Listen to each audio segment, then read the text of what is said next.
Good morning students. आज हम जंतुओं में जनन के बारे में जानेंगे।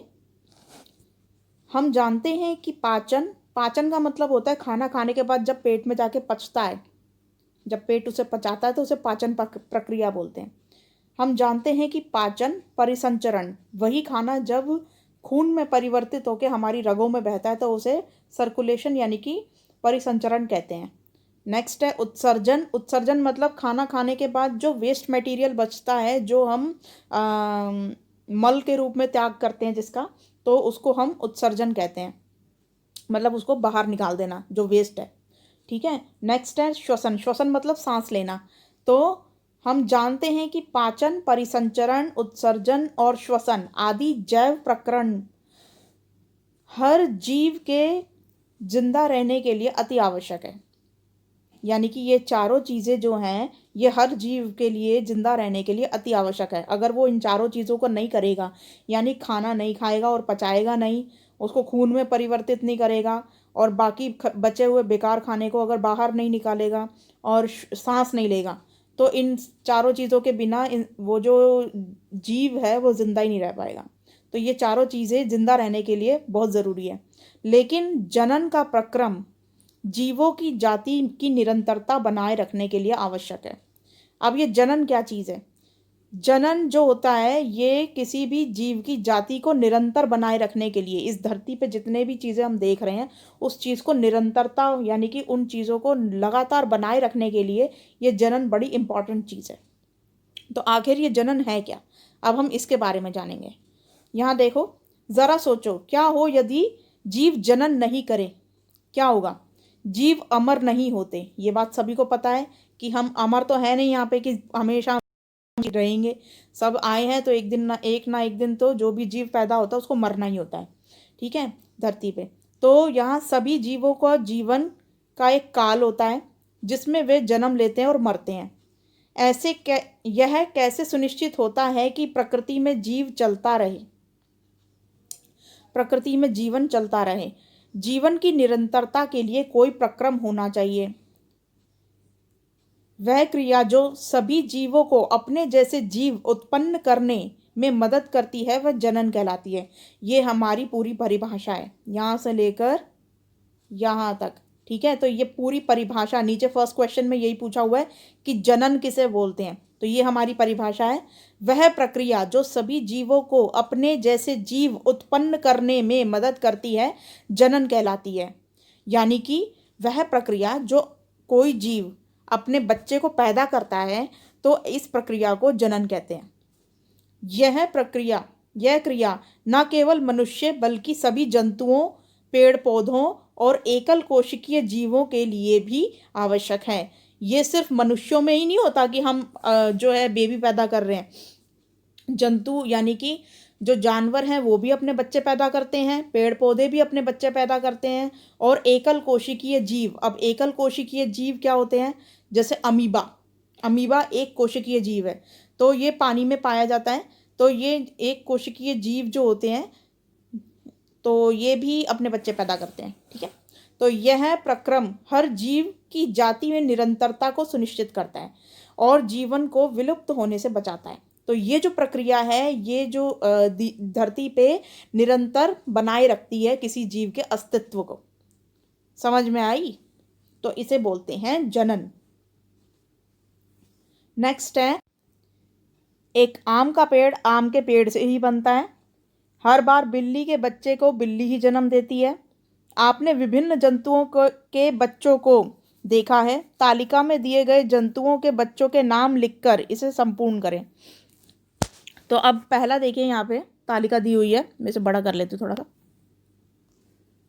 ये जो तालिका दी गई है इसमें मनुष्य के बच्चे को शिशु बोलते हैं, बिल्ली के बच्चे को यहाँ पे आप बिल्ली का बच्चा ही लिख लेना, कुत्ते का जो बच्चा होता है उसे बोलते हैं, हिंदी में पिल्ला बोलते हैं, वैसे इंग्लिश में बोलते हैं कब, लेकिन यहाँ पे तो है ही नहीं, तो फिर यहाँ पे आपको लिखना होगा पिल्ला। ठीक है। नेक्स्ट है तितली। तो ये तितली जो है उसे तितली का बच्चा ही लिख लेना यहाँ पर। नेक्स्ट मुर्गी का जो बच्चा होता है उसे बोलते हैं चूज़ा। नेक्स्ट है गाय के बच्चे को बोलते हैं बछड़ा, बछड़ा। ठीक ठीक है। नेक्स्ट है मेंढक, तो यहाँ पे मेंढक के बच्चे को मेंढक का बच्चा ही लिख लेना, तो ये हो जाएगा। उसके बाद फिर यहाँ पे देखिए, थोड़ा सा बड़ा कर लेती हूँ इसे, छोटा हो गया ये। पादपों की तरह ही जंतुओं में भी जनन की दो विधियां होती हैं। अब यहाँ पे हम जो जनन है इसकी विधियां पढ़ेंगे क्या क्या होती हैं। फर्स्ट है लैंगिक जनन, सेकंड है अलैंगिक जनन। लैंगिक जनन क्या होता है? नर युग्मक और मादा युग्मक के संलयन द्वारा जनन को लैंगिक जनन कहा जाता है। इस क्रिया में दो जीव नर और मादा मिलकर नई संतति को बनाते हैं और पैदा करते हैं। अब यहाँ पर क्या है कि इसमें एक मेल बॉडी होती है, एक फीमेल बॉडी होती है, यानी कि एक नर होता है और एक मादा होती है। आदमी औरत होते हैं, मनुष्य के मतलब इंसानों में आदमी और औरत जब ये दोनों मिलते हैं तो एक नई संतति यानी कि एक बच्चे को पैदा करते हैं, तो इसे बोलते हैं लैंगिक जनन। नेक्स्ट है अलैंगिक जनन। अलैंगिक में क्या होता है? जनन का वह प्रकार जिसमें केवल एक ही जीव भाग लेता है, जैसे कि अमीबा। अमीबा दिखने में कुछ इस तरीके से होता है, मतलब उसकी कोई आकृति नहीं होती है, वो दिखने में गोल भी हो सकता है, ओवल भी हो सकता है, कैसा भी हो सकता है, ठीक है।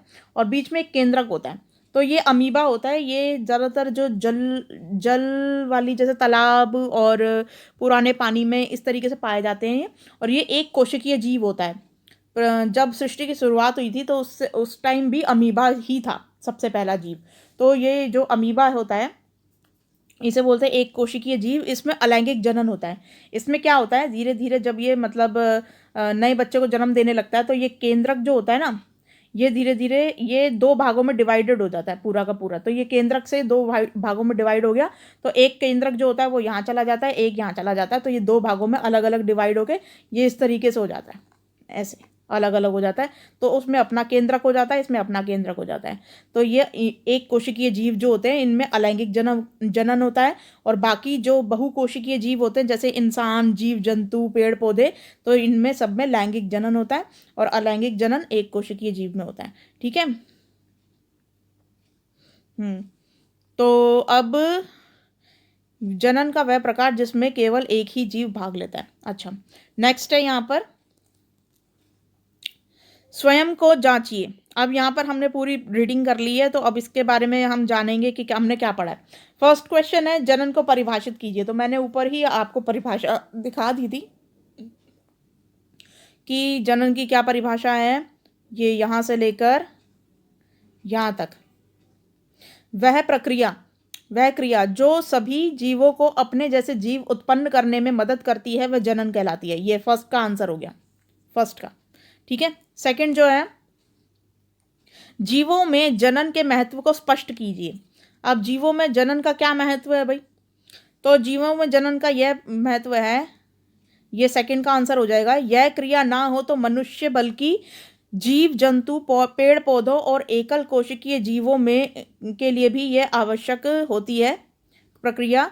यह प्रक्रम हर जीव को उसी की जाति की निरंतरता को सुनिश्चित करता है और जीवन को विलुप्त होने से बचाता है। कुल मिला के यहाँ तक आपको करना है, ठीक है। तो मैं एक बार फिर से निशान लगा देती हूँ, यहाँ से लेकर यहाँ तक ये सेकंड क्वेश्चन का आंसर हो जाएगा।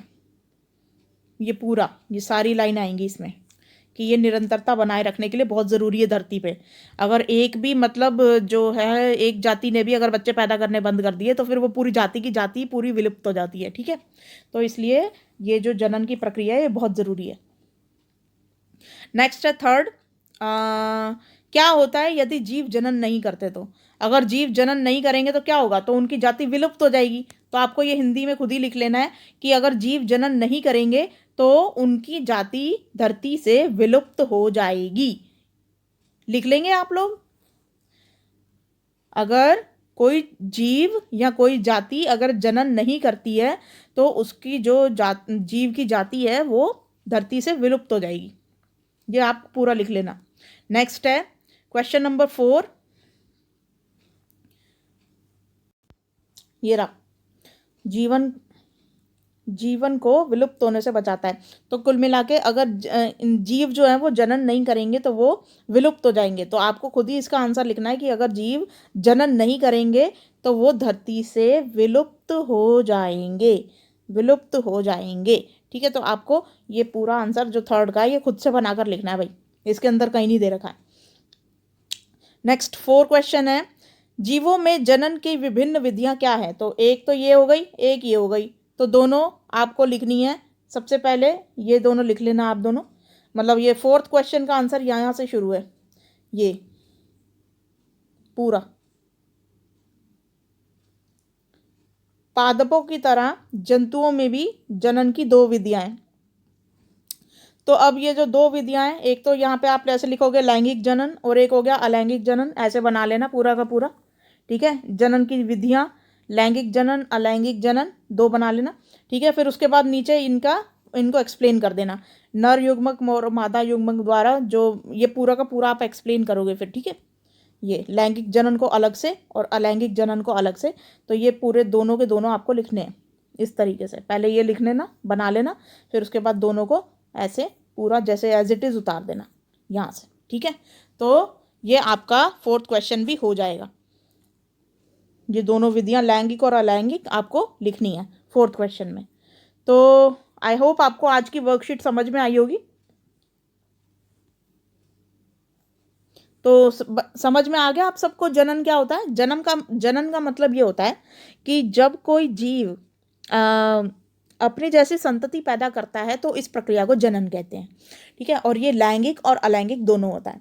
जो मनुष्य जीव और जो स्तनधारी जीव होते हैं उनके अंदर ये लैंगिक जनन होता है, और जो अलैंगिक जनन होता है ये होता है किसमें? एक कोशिकीय जीवों में, जिसमें किसी दूसरे की जरूरत ही नहीं होती।